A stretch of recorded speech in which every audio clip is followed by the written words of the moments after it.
Ex-Jampitsus Febri Adriansyah mengajukan perlawanan hukum atas penetapan dirinya sebagai tersangka dan proses penahanan yang dilakukan Kejaksaan Agung dalam kasus tindak pidana pencucian uang dan korupsi. Ex-Jampitsus mengajukan 2 permohonan pra-peradilan ke Pengadilan Negeri Jakarta Selatan. 2 gugatan tersebut terkait proses penetapan tersangka dirinya dalam kasus TPPU dan penahanannya oleh Kejagung, serta gugatan terkait penggeledahan dan penetapan tersangka kasus korupsi dan TPPU oleh Kortas Tipit Korpolri.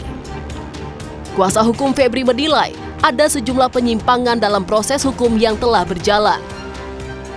Jadi ada 2 permohonan pra-peradilan. Yang pertama, permohonan pertama terkait dengan upaya paksa yang dilakukan oleh Kejaksaan Agung Republik Indonesia dalam penetapan status tersangka dugaan tindak pidana pencucian uang dan upaya paksa penahanan. Itu yang pertama. Kemudian permohonan yang kedua terkait dengan upaya paksa status penetapan tersangka dalam dugaan tindak pidana korupsi dan pencucian uang serta penggeledahan dan penyitaan sebagai upaya paksa yang dilakukan oleh rekan dari Kepolisian Polda Metro Jaya. Dalam hal ini atau Kortas Tindak Pidana Tipikor. Terkait pra-peradilan ex-Jampitsus, Kejagung mempersilahkan Febri untuk mengajukan pra-peradilan karena hal tersebut merupakan haknya sebagai tersangka. Kejagung menegaskan, 4 sprindik terkait kasus korupsi dan TPPU ex-Jampitsus yang diterbitkan penyidik sudah sesuai prosedur hukum karena ada tindak pidana asal ataupun kejahatan utamanya.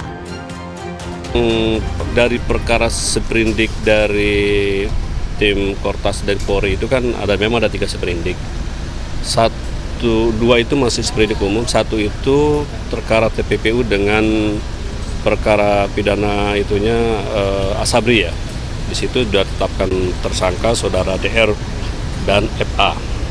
Nah, di situ kan ada predikat krimnya sudah. Sedangkan kita kan meneruskan dan menerbitkan sprindik baru kurang lebih 4. Yang terakhir itu sprindik TPPU. TPPU ini sebagai wadah untuk menjaring semua. Beberapa nanti apabila dalam perkembangan ditemukan beberapa perbuatan-perbuatan yang memang terkait dengan kepemilikan barang tersebut. Kasus korupsi dan TPPU ex-Jampitsus Febri Adriansyah terkuak setelah Kortas Tipit Korpolri melakukan penggeledahan serentak di 12 titik, salah satunya di Cafe The Clan. Dari kafe ini, Kejagung menyita uang ratusan miliar rupiah pada 8 Juli 2026.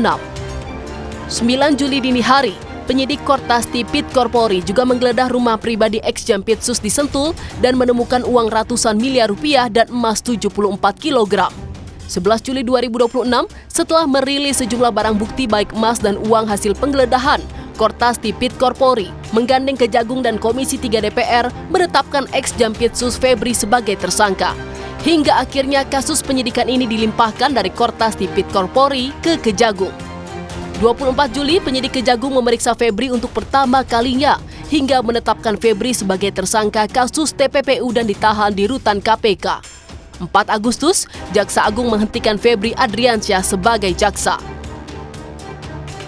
Peneliti UGM Zainur Rohman menilai pra-peradilan sebagai bukti apakah proses hukum terhadap ex-Jampitsus Febri sudah sesuai atau tidak. Jika tidak sesuai, Zainur melihat ada peluang kasus korupsi ini diusut oleh KPK. Hukum, publik juga mempertanyakan karena publik dari awal menolak karena ini ditangani oleh kejaksaan. Nah, kalau sekarang kemudian ada banyak kejanggalan yang dianggap sebagai satu fakta oleh kuasa hukum, ya publik akan melihat apakah memang benar kejaksaan itu serius untuk menangani perkara ini. Tapi saya juga ingin katakan bahwa pra-peradilan itu tidak menyebabkan nebis in idem. Kalau nanti misalnya sampai pra-peradilannya dikabulkan gitu ya publik akan minta ini saatnya KPK untuk main, jangan kejaksaan yang jeruk makan jeruk gitu. Di tengah proses pra-peradilan yang sedang ditempuh oleh ex-Jampitsus Febri, penyidik Kejagung terus melakukan sejumlah penggeledahan untuk memperkuat bukti yang mereka miliki. Salah satunya penggeledahan di rumah ex-Jampitsus kawasan Jakarta Selatan pada 31 Juli 2026. Tim Liputan Kompas TV.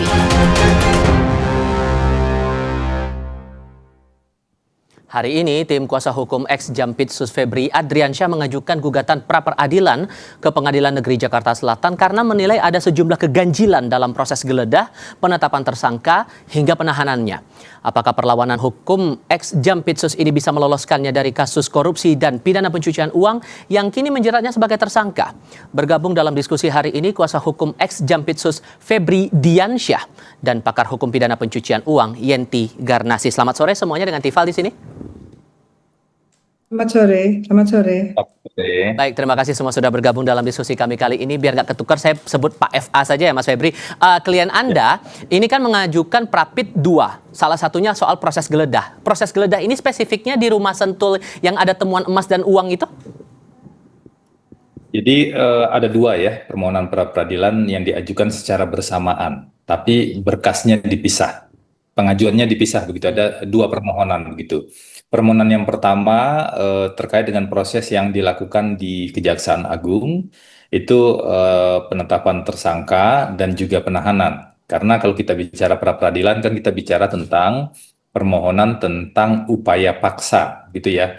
Nah di KUHP baru disebut upaya paksa itu salah satunya adalah penetapan tersangka.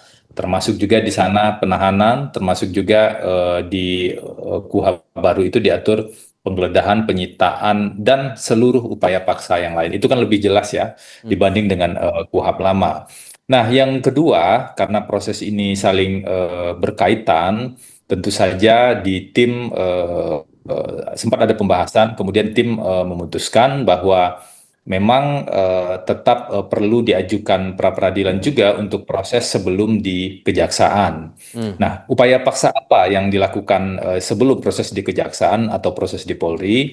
Ada beberapa upaya paksa. Satu, penetapan tersangka dalam kasus dugaan tipikor terkait dengan Asabri. Jadi perlu diklirkan lagi ada 3 sprindik ya yang kami temukan yang dikeluarkan oleh Polri yang penetapan tersangkanya itu bukan 3-3-nya. Jadi hanya satu yang terkait dengan Asabri. Sehingga objek dari gugatan pra-peradilan ini adalah terkait dengan penetapan tersangka tersebut. Yang kedua, ada serangkaian kegiatan yang dilakukan oleh penyidik pada saat itu, yaitu penggeledahan, penyitaan di sejumlah tempat. Nah, kalau tempat-tempat yang tidak ada kaitannya tentu tidak diajukan pra-peradilan. Berarti termasuk soal rumah di Sentul yang ada emas dan uangnya itu, Mas Febri? Yang diajukan pra-peradilan adalah rumah di Sentul. Nah, kenapa rumah di Sentul? Kaitannya adalah karena rumah tersebut, seperti yang dijelaskan juga sebelumnya oleh Pak Febri, bahwa rumah tersebut adalah rumah milik keluarga. Maka ada alas hak di sana untuk mengajukan pra-peradilan terkait dengan penggeledahannya, gitu. Oke, untuk emas dan uang itu kepemilikan dari klien Anda, Pak FA? Sorry, saya nggak begitu jelas. Gimana? Untuk aset emas dan uang yang disita saat itu adalah aset milik FA? Itu kan sudah ditegaskan sebelumnya bukan. Dan kami justru meminta, sangat berharap Kejaksaan Agung untuk bisa membuktikan itu milik siapa. Makanya fokus kami adalah bukan soal kepemilikannya, itu biar penegak hukum, biar Kejaksaan Agung yang sedang berjalan sekarang untuk membuktikannya, mencari buktinya. Fokus kami adalah apakah penggeledahan yang dilakukan di rumah keluarga Pak FA itu dilakukan secara benar, sesuai hukum acara, atau tidak. Fokus kami lebih ke sana. Oke, Bu Yenti, kalau kemudian konteksnya ada pra-peradilan, fokus terhadap pidana pencucian uang, dan spesifik lagi proses geledah, itu bakal gimana prosesnya? Ya, nggak apa-apa ya. Ini memang penggeledahan menurut saya apa yang disampaikan itu mestinya sesuai dengan prosedur, dan kemudian kalaupun penegak advokat pembelanya itu akan melakukan suatu pembelaan terhadap hal itu juga kan memang ada haknya. Tapi begini, kan ada persyaratan ya, persyaratan kenapa digeledah itu karena sudah ada penyidik sudah antara lain kan ada surat sebagainya sudah menerangkan lokasinya di mana. Kemudian paling tidak ada dasar dan fakta yang sangat dipercaya bahwa tempat itu ada kaitannya dengan barang atau hasil kejahatan itu yang paling penting untuk TPPU. Tidak berbicara itu rumahnya siapa. Kalau memang ada lokasinya ini, rumah ini, ya rumahnya siapa pasti sudah tahu. Tapi tidak harus berkaitan dengan tersangka TPPU-nya gitu ya. Nantinya kan jadi tersangka, nanti itu juga akan diperadilankan tentang penetapan tersangkanya. Jadi sejauh ini dari yang disampaikan oleh Mas Febri dan kemudian Pak FA melalui media, ya dua-duanya ya kita lihat ya tadi dari TAS Tipikor sudah mengatakan bahwa semuanya sudah ada, bahkan disampaikan sudah ada kejahatan asal. Jadi kalau masalah bahkan kalau belum ada kejahatan asal tapi ada korupsinya itu juga bisa kalau untuk penyidikan ya, untuk menetapkan tersangka. Yang menurut saya tidak bisa berdasarkan pasal 69 yang katanya bisa, itu kalau sudah mau ke terdakwa. Tapi tersangka boleh gitu ya. Hanya nanti kalau mau ke terdakwa harus sudah diketemukan kejahatan asalnya. Jadi boleh. Jadi kalau Oke, kalau boleh, tapi kalau dalam konteks TPPU, Bu, tujuan ada pra-peradilan ini untuk menjelaskan apa, untuk meneguhkan apa? Ya kalau yang ditanyakan tentang bahwa ada masalah administrasi, prosedur dalam menetapkan penggeledahan gitu kan, itu kan bisa, itu kan ngikutin ke KUHP yang baru ini, yaitu antara lain bahwa berdasarkan TPPU itu adalah harta kekayaan yang sangat besar jumlahnya. Dasarnya apa? Yaitu fakta yang bisa sangat dipercaya. Disinilah gunanya ada penyidik yang dalam bidang intelligence, gitu kan? Kan ada kan? Itu udah nggak masalah menurut saya kan, bahwa ada di situ, bahwa itu rumah siapa. Sudah dijelaskan itu rumah siapa, lokasinya di mana pasti sudah ada. Dan yang paling penting karena ini adalah menelusuri aset hasil kejahatan yang di mana orang yang akan kena TPPU itu belum tentu orang yang melakukan kejahatan asal. Jadi dimanapun harta kejahatan itu ada, rumah siapapun, tempat apapun itu menjadi arah penggeledahan. Oke. Itu boleh karena memang kita adalah kejahatan kedua ya, kejahatan pertamanya adalah kejahatan asal, follow up crime-nya adalah TPPU. Dalam hal ini tadi kalau nggak salah yang akan diperadilankan berdasarkan penggeledahan kaitannya dengan kejahatan asal yaitu TPPU gitu. Kalau menurut Anda, Mas Febri, celah mana yang tak terbantahkan sehingga Anda mewakili klien Anda yakin pra-peradilan ini bisa dimenangkan? Secara hukum kami yakin, karena kami cukup panjang dan cukup hati-hati untuk melihat dan menganalisis aspek hukum acaranya. Jadi kita bicara, kalau pra-peradilan kita bicara soal hukum acara ya, kita tidak bicara soal hukum materialnya terlebih dahulu. Kami cukup meyakini hal tersebut. Per kemarin aja, per 2 hari yang lalu saja kami sudah mengidentifikasi setidaknya ada 9 pelanggaran, dugaan pelanggaran hukum acara, meskipun itu masih terkait dengan penyidikan TPPU yang dilakukan oleh Kejaksaan Agung. Yang paling basic apa tuh? Lebih dari ada banyak sekali. Misalnya contoh yang paling sederhana terkait dengan prinsip kehati-hatian dalam surat perintah penyidikan. Surat perintah penyidikan ini kan, ini yang kalau di kejaksaan ya, surat perintah penyidikan ini kan jadi dasar bagi penegak hukum untuk melakukan upaya paksa.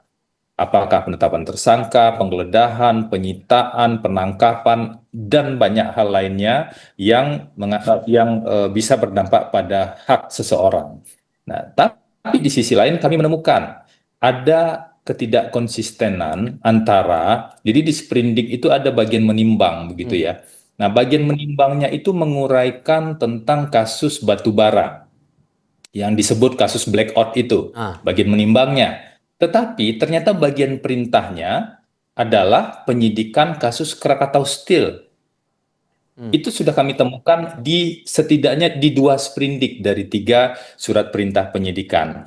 Itu yang pertama. Yang kedua, tempo deliktinya, waktu terjadinya peristiwa itu disebut terjadinya peristiwa dari tahun 2028 sampai dengan 2026.